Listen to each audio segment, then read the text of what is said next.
When it comes time to cut really small pieces for molding and trim, where your fingers really have to be close to the blade, I really recommend this benchtop miter saw.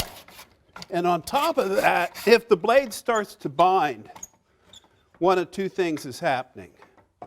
And it's usually this. You have to lubricate the blade, and in this case, I'm using what is called Bostitch top coat.